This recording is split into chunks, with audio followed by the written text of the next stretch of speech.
One morning, I decided to ditch the city for a quiet life in the countryside. No, I'm exaggerating. I only went for a week.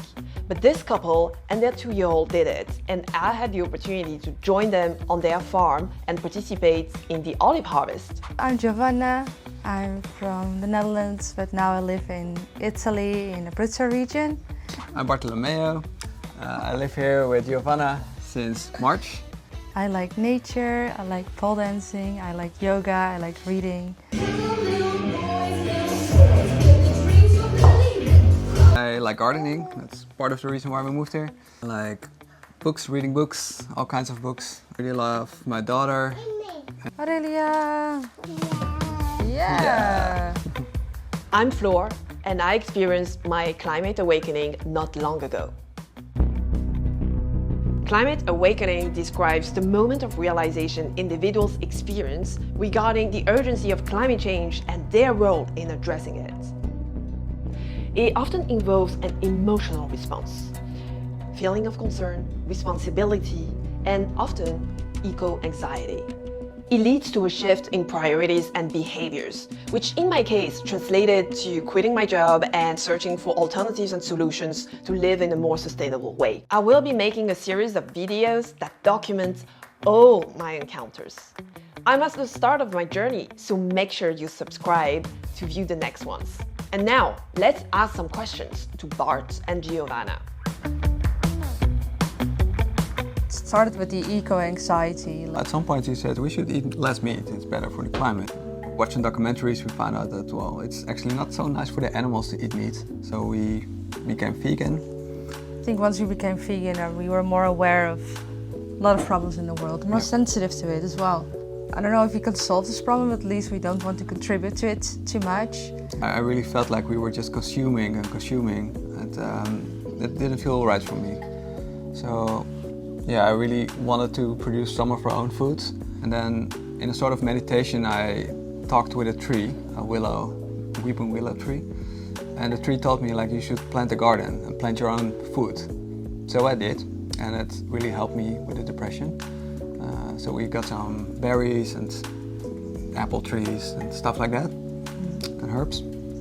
It started like that, and it felt like I can practice here. We had 75 square meters, and now we have more than 1,000 times that. We live on a farm that has 10 hectares here on a homestead in Abruzzo, and this is kind of like a little bit the middle of nowhere, but it's what we actually like. We grow olives here. We have about 85 trees, olive trees, and we use them to make oil. We have 2 vineyards where we grow grapes for wine. We have red wine and white wine. We have lots of fruit trees here. So what we did this year is we tried to eat as much from our own land. But that means that, for example, in June you have more cherries than you can eat, which are really ripe and it's really delicious. But in August you don't have any. I think we bought 40% of the fruits that we used to. I first met Giovanna and Bart on Facebook. Yes, it still exists. They called out for volunteers to help with their olive harvest in Italy. I immediately jumped on the opportunity and messaged them. Who can resist going to Italy? We have solar panels, which produce 3 times as much energy as we use. We don't have a battery yet. We are still waiting for the technology to get a bit better with that. We have a well that collects water, but we also use community water. And in the winter we have our stove, so we burn the wood from our forest. It also heats up the water, so when we want to have a shower, for example, we can use the heat from that.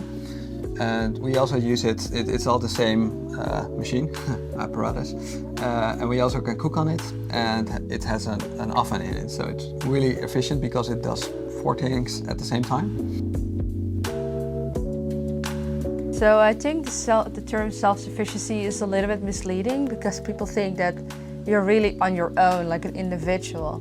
and you produce everything for yourself and you don't need any help from outside. The highest goal you could achieve is probably community sufficiency, that you can, with your community, provide for yourselves. We are able to barter our wine and vinegar with some people in the area that make pasta and chickpeas. That's like a step towards community sufficiency. I'm not really a manual job type of girl. I've always worked at a desk. And if it was not for COVID-19, I wouldn't even be cooking. So how is it like trading the office for an olive grove? Well, let's just put it that way.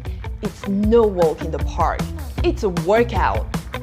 It's another day of olive harvesting in Italy. Olives are on a hill, so it's kind of a steep climb to get to there.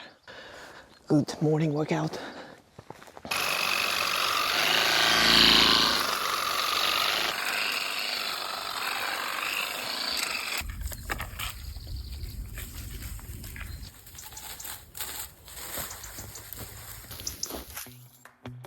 I spent a week on the farm, buried my face in the olive branches, ate 14 delicious home-cooked vegan meals, and shared wonderful memories with the other volunteers and my hosts.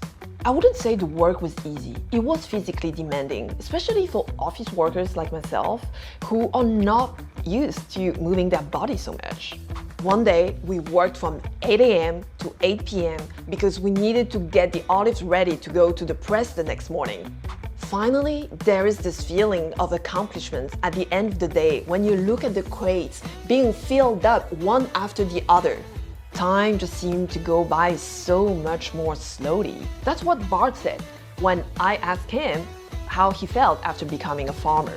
The ultimate goal of farming is not the growing of crops, but the cultivation and perfection of human beings. The healing of the land and the purification of human spirit is the same process. It's very important how you farm, and if you do it in the correct way, it is a healing practice in itself.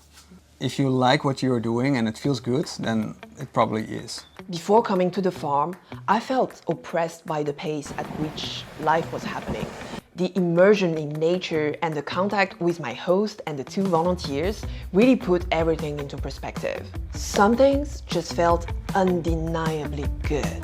Working with nature, moving your body, talking with other human beings, and eating food that you've produced.